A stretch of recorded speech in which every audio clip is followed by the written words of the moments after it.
नमस्कार प्रेक्षकांनो, लग्नानंतर होईलच प्रेम या मालिकेच्या उद्याच्या भागात आपल्याला असं पाहायला मिळतं की आता या ठिकाणी पार्थ आणि रम्या ऑफिसमध्ये आलेले असतात, पण पार्थचं काही लक्ष लागत नसतं. त्याला सगळे ते काव्याचे क्षण आठवत असतात, कारण पार्थ प्रत्येक गोष्टीला माघार घेतो, पण काव्या काही माघार घ्यायला तयार नसते. ते त्यांचीच चालू देतात असं तो विचार करत असतो. तर त्या ठिकाणी आता रम्या येते. ती म्हणते, पार्थ काय चालू आहे, तुझं लक्षच नाही लागत आहे. हे बघ, मला असं नाही आवडत. तुझा मूड मी किती छान ठेवायचा प्रयत्न करते आणि तुझं लक्ष कुठे आहे. तर आता ती मुद्दाम त्याच्या हातावर हात ठेवते. तर आता पार्थ तिचा हात असा झिटकारून काढतो. तर आता रम्या म्हणते, अरे पार्थ, हे बघ, तुझ्यासाठी पिझ्झा ऑर्डर करू का, नाही तर मग आपण पिझ्झा खायला जायचं का, बर्गर खायला जायचं का. आपण असा शांत नको बसून, अरे काहीतरी बोल ना, पहिल्यासारखा व्यवस्थित हे कर ना, तू कशाला टेन्शन घेतोय, होईल सगळं व्यवस्थित. पण आता पार्थच्या डोक्यामध्ये काव्याविषयीच विचार चालू असतात की काव्याला कसं मनवायचं, मी तिच्याशी व्यवस्थित वागतो पण काव्य अशी का वागताय, असं त्याच्या मनात विचार चालू असतात.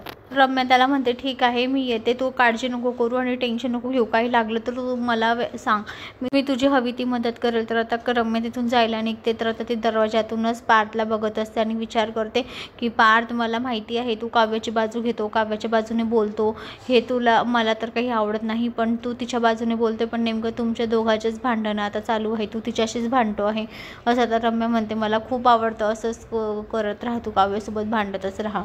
तर आता दुसरीकडे नंदिनी घरी असताना प्रेसचे कपडे येतात, तेव्हा प्रेसच्या कपड्यांमध्ये, जीवाच्या प्रेसच्या कपड्यांमध्ये के नावाचं टी शर्ट दिसतं.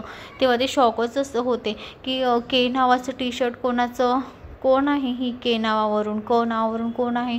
नंदिनी विचारच करत असते आणि ती हातात घेऊन बघते.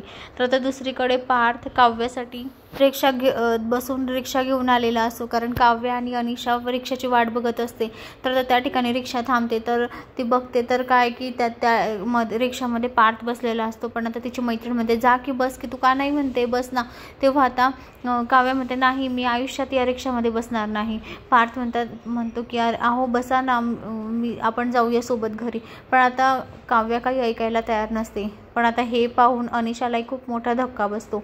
अनिशा म्हणते, काय अगं बस ना, तुझी रिक्षा आहे आणि तुझा नवरा सोबत आहे, बस ना. पण आता काव्य काही बसायला तयार नसते. आता पार्थसुद्धा तिच्याकडे खूप चांगल्या नजरेने बघत असतो, म्हणजे काळजीपोटी बघत असतो की बसाया म्हणून, पण काव्य काही ऐकायलाच तयार नसते. तर मंडळी, पुढे आता काव्य रिक्षामध्ये बसेल का, पार्थ तिला मनवेल का, हे पुढील भागात आपल्याला पाहायला मिळेल. तर मंडळी, अशाच मालिकेच्या नवनवीन अपडेट्ससाठी चॅनलला लाईक आणि सबस्क्राईब करा, शेअर करायला विसरू नका. धन्यवाद मंडळी. प्लीज ज्यांनी कोणी चॅनलला सबस्क्राईब केलं नसेल तर प्लीज चॅनलला सबस्क्राईब करा प्लीज.